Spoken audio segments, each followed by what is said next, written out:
Anybody that knows me very well knows that this is one of my favorite foods. It's a hot dog. In fact, this month's Uniquely Bristol is all about the dogs. Hello everybody, I'm Mark Thomas, and you found Uniquely Bristol, the show about Bristol's hometown values and hidden gems. It's brought to you each month by the Bristol Development Authority, the BDA, and shown on Nutmeg TV. Now this hot dog, this is special. It comes all the way to Bristol from Hollywood, and you can get it only here at Lake Compounce.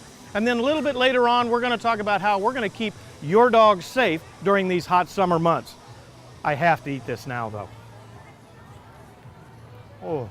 Oh. If you've been in Bristol very long, summer just isn't complete unless you visited one of the city's main attractions, Lake Compounce.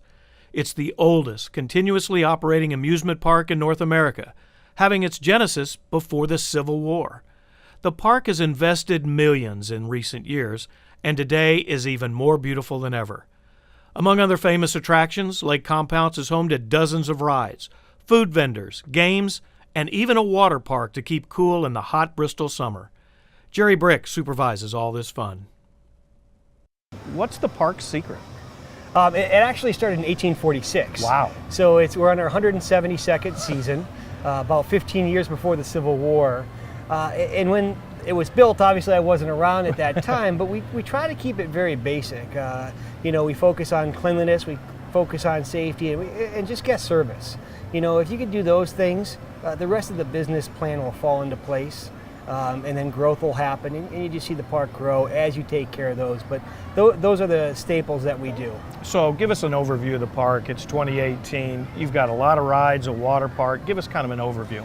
We have 33 rides, wow, and we have about 15 water attractions. We have shows, we have different events and festivals, but it's come a long way even in the 22 years that I've been here, but it allows us to keep thinking of different things and improving and making things better for the upcoming years. And you always seem to have something new, whether it's a ride or a show. So what's new for 2018? Well, 2018, a lot of it was internal work. Okay. We had a lot of sewer work to do. Got to keep them running. Last year the Wildcat was 90 years old, and we started taking it apart, and we spent millions of dollars on the Wildcat, and it never fully got open last year, so we put the rest of the money back into that. But the thing that we're doing new this year is we've worked with the Fred Rogers Company. Okay. And we have a show called Daniel Tiger's Graphic Day, yeah, and we have the Daniel Tiger character along with Katarina Kitty Cat, and that show is going to start on Memorial Day weekend and run through the summer to Labor Day. Another thing that I think is perfect about Lake Compounce is you can be 3 years old and enjoy the park in your way, or you can be our age. How do you kind of segment those rides and keep it that way? Well, as you're looking at new attractions, right, and as we do, you want to make sure, yes, you need the roller coasters and the thrill rides, you need the water rides, but what about those rides that maybe grandma and grandpa would ride with their grandchildren? Sure. So you're trying to make sure that you really cover a lot of the family spectrum, and that's always the challenge. It's sure, not an easy task, but if it were easy, I think everybody would be doing it. But we try to make sure that we're always inclusive of the families when we can. But every once in a while, yeah, we got to put in a roller coaster, we got to put in a kiddie ride and gear towards a different age. I don't think a lot of people, it is a business. You've got to make some money. You wouldn't be around since the 1800s if you didn't, because the entertainment dollar, people are more discretionary. What are some of the little things? I know that you have the most reasonable and value-based ticket prices, but what are some of the other things that people come to Lake Compounce that's only at Lake Compounce? Well, you try to make offerings that they can't get locally. Right. One of the things that we've done is we've worked hard with we started working with some franchises. We have Pink's Hot Dogs out of Hollywood, California. We were the first location on the East Coast, and they were in Vegas and they were over at Cedar Point, but they came to Little Old Lake Compounce, and now we have the hot dog to Hollywood. Or we have camping now. We have a campground, and people are staying, and they're coming to the park. So we're trying to make sure that there's enough for the whole family to do, and people want to travel and come to the park.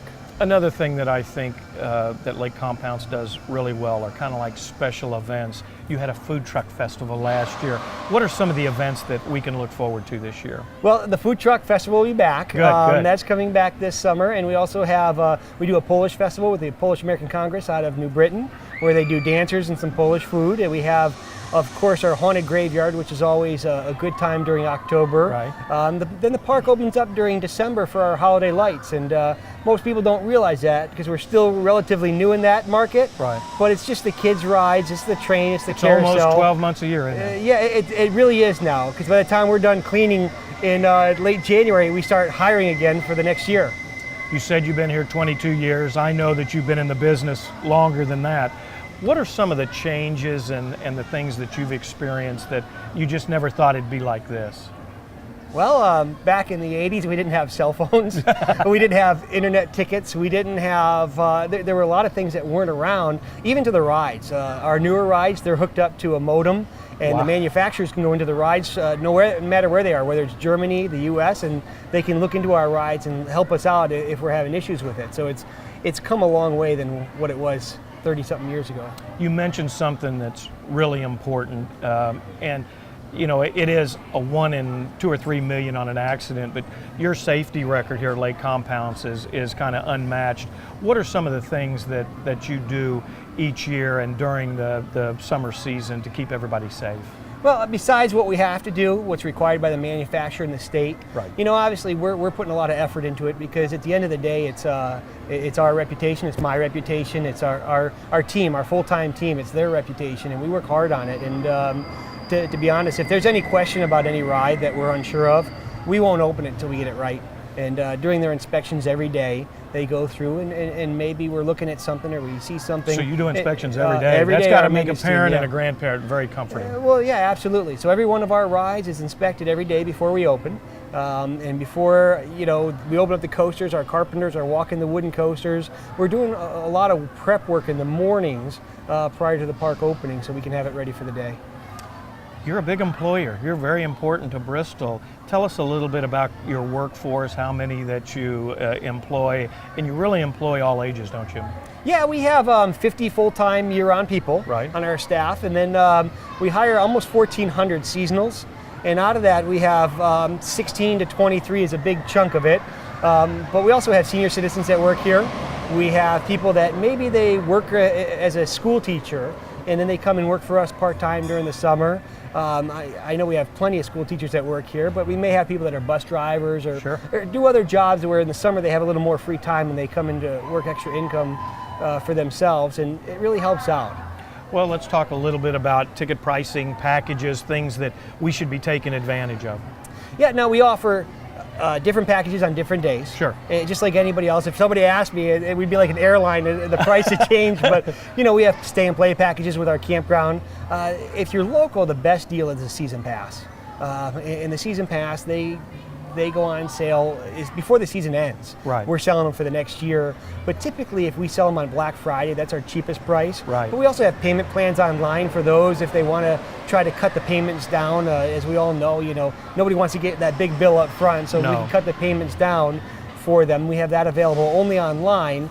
But that is our best deal because it's usually less than 2 visits for either a summer pass or a platinum pass. Pays for itself if you go more than once anyway, which if you're in this area, why wouldn't you do that? Yeah, I would hope. Yeah. Well, you and I know kids get hungry, adults get hungry. What I like is you've got a lot of different choices for food here too, don't you, Jerry? We do. Our food team, they work really hard. Our food operation is a big operation, I bet. and we offer everything from, you know, your basic chicken tender and fries to natural cut fries to our franchises with Johnny Rockets, Dunkin' Donuts, and you know, we have Pink's in the park as well. So we have a lot of different foods, and every year we're updating our menus and changing our menus. If you want to know more about Lake Compounce, the rides, the ticket prices, and actually purchase, well, where should they go? Go to our website, and it's www.lakecompounce.com, and that should give you all the information that you need. So if somebody wants to call out here, let's say they have a specific question they didn't get answered on the website, or maybe somebody's out here that they need to contact, what's the phone number that would be good for that? They're going to want to call 860-583-3300, and that we'll be able to help them out at that point. Well, you know, this show is about hidden gems. Lake Compounce isn't hidden, but it is a gem, Jerry. Have a great summer, and we sure appreciate you here in Bristol. Hey, thank you very much. We appreciate being here. Welcome to Bristol. Nestled in the heart of Connecticut, just 2 hours from Boston, New York, and an hour from the shoreline, Bristol offers a unique New England experience. City size with small town vibe, you'll fit in no matter your pace. As a community, we're rich with history, overflowing with passion, and ripe with experiences to enjoy. Beyond the rolling hills of Connecticut, that's where you'll find the magic of Bristol. With an incredible 700 plus acres of park systems, inspiring museums and cultural programs, and the oldest operating amusement park in North America. Our arts and entertainment will color you convinced. And local food and drink establishments to keep you excited, satisfied, and always savoring more. Community events that leave a lasting memory. We really do have it all. Plus, we're a community that honors the brave. a community that offers top-tier sports and recreation.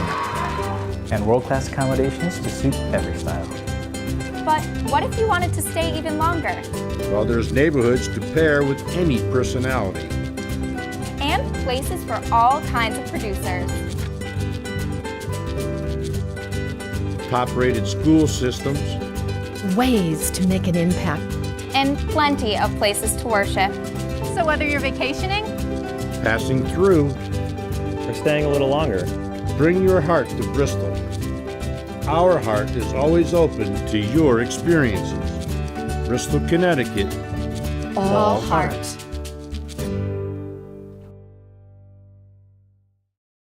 Summer's especially hard on pets. Hot weather can take its toll quickly on our four-legged friends. One of the newest pet service businesses in Bristol is Woof. There are a lot of things pet owners need to pay attention to during the summer. General Manager Dawn Cassina says there's some definite signs when your pet is in distress. So Dawn, we've already almost gotten to 90 and we know that the hotter days are coming. How can you tell when a pet, especially a dog, is in distress, and what are some of the things that you as a pet parent can take into consideration to make sure that they're safe? Excessive panting is like a major thing. Usually the tongue off the side of the mouth as opposed to the front is another indicator that they're starting to get a little hot, a little overheated. Difficulty breathing, increased heart rate, increased respiratory rate. Some dogs vomit, seizures, drooling, weakness are basically some signs that you can tell. So how right can away. you tell the difference like between difficulty breathing and panting? Is it just one is more to the extreme, or how can you tell? Yeah, definitely. Way more extreme. The panting is very heavy. I don't really want to demonstrate Right, yeah. the panting. Yeah. But you could tell the difference between like the dogs, like a normal pant, because dogs pant all the time. That's how they regulate their body temperature. Right. So you could definitely tell the difference if the panting is a lot heavier, it's a lot deeper. You could see it more in the chest with the breathing. So that's definitely a good way to tell. Okay, so we know that they've been outside and they may be on that borderline. What are some of the first things that we need to do? Get them in the shade or get them inside to a cooler area. You can apply like ice packs or cold towels to the back of the neck, the chest, and the head. Don't ever run them under cold water. Oh, wow, okay. Cool water is okay.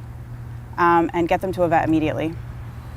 Let's say you've let them out and you've let them kind of run around and now you know they're in a little bit of trouble. What are some of the things that pet owners should have around the house in case there is an emergency? Well, you want to have your basic first aid stuff like gauze, antiseptic, like a Neosporin type of thing, tweezers, like an old credit card or something to be able to remove a stinger. Splinter or some of it. Like we're in a lot of wooded area here. I'm sure that sticks get in, I know my dog's paws quite a bit like that. And so what are some of the other things you might have? Benadryl's a good thing to keep on hand in case they get stung by a bee. Just like right across the counter? Yep, oh, okay. Regular over-the-counter Benadryl. Just double check with your vet as far as dosage. Right. Hydrogen peroxide is another good thing to have because it can induce vomiting if the dogs were to ingest something that they shouldn't, like a toxin that is not good for them. But again, don't just do it on your own. Do it under the direction of like poison control or your vet. So what are some of the things like, I know that a lot of people I see, they'll go on a trail hike or they're going to have the dog run beside them or something like that. What are some of the handy things that if you're going to kind of go on a little nature trail or something like that you should take with you? I would definitely have water, fresh, clean water for them. some sort of portable bowl for them to drink out of. Which are very common. I mean, you can find you those can anywhere. clip-on ones, you can clip them right to your pack. Right. If you can keep some type of like ice pack or like cooling pack with you, would be a good idea just in case, you know, they start to overheat and you're way out. Now, one somewhere. of the things you'd said is you don't dunk them. Would it be a good idea? Because I know, like, if you're a runner or walker, you might have just a damp or a wet wash rag. Is that something you'd recommend to have if you were doing that? Yep.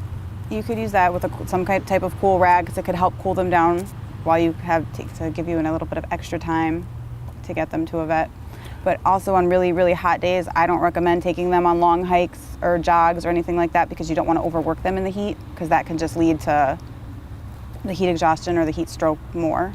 So there's a lot of ponds and lakes in our area. Let's say you're outside. Is there any danger of them going ahead and getting in the pond or the lake or anything if it's hot like that?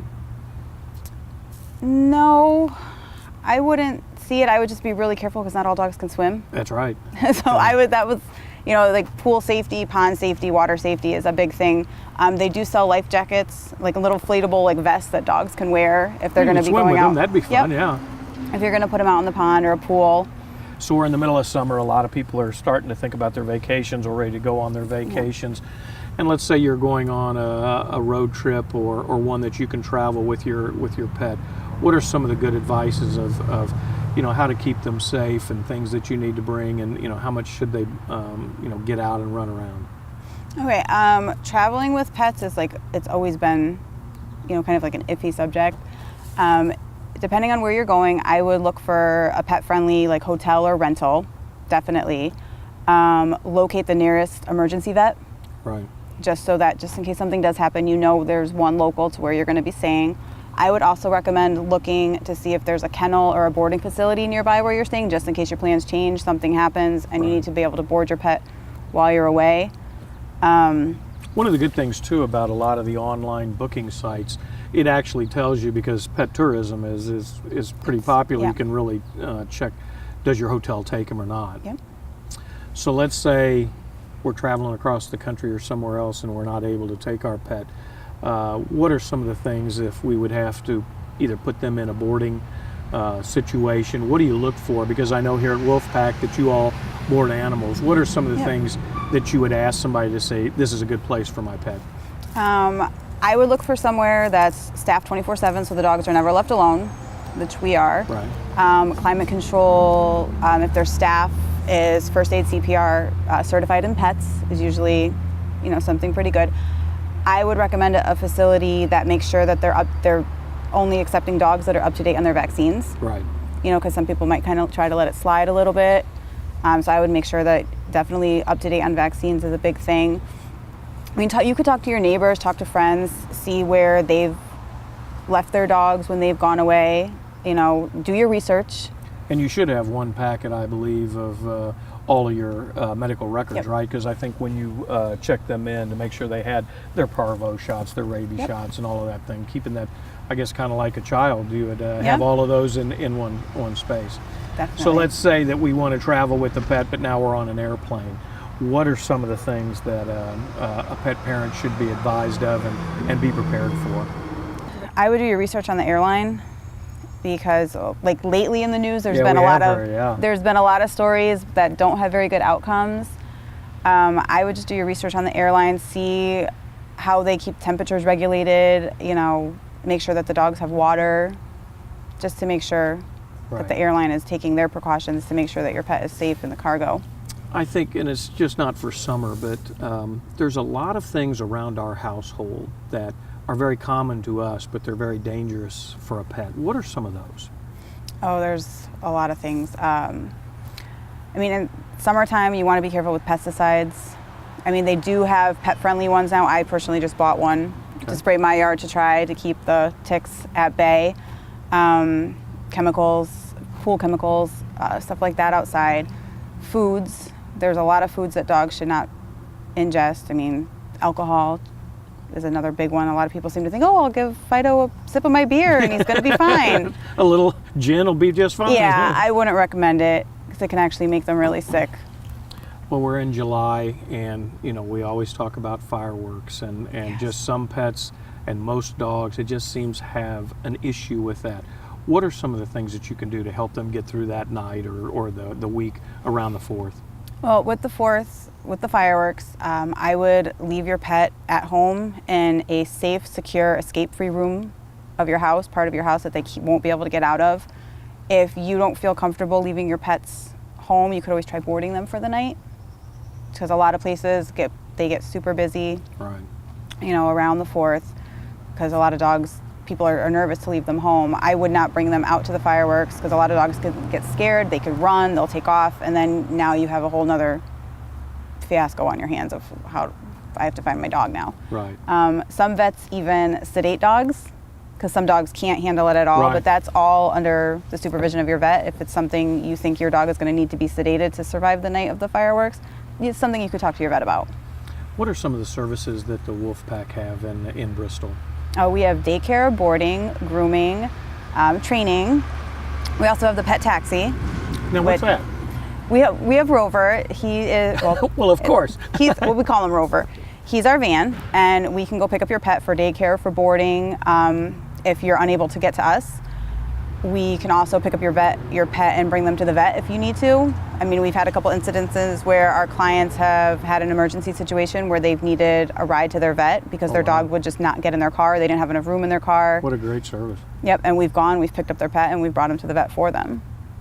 There's a trend right now that I think is terrific. I mean, humans are trying to, eat better, but you actually can get, fresh baked things that you offer here at Woof Pack. Yep, we have a baker. She does all holistic, homemade, fresh to order, baked goods, treats, cakes, cupcakes, really anything. And if you want to do a cake, she can personalize it, happy birthday, with your dog's name, age. I think another cool thing that you have here, because it's almost like one-stop shopping here at Woof Pack, that you've got a groomer. Yes. And tell us a little bit about her and what somebody could expect if you've just maybe got a new pup or maybe just a new dog in general about grooming. What could she do for them?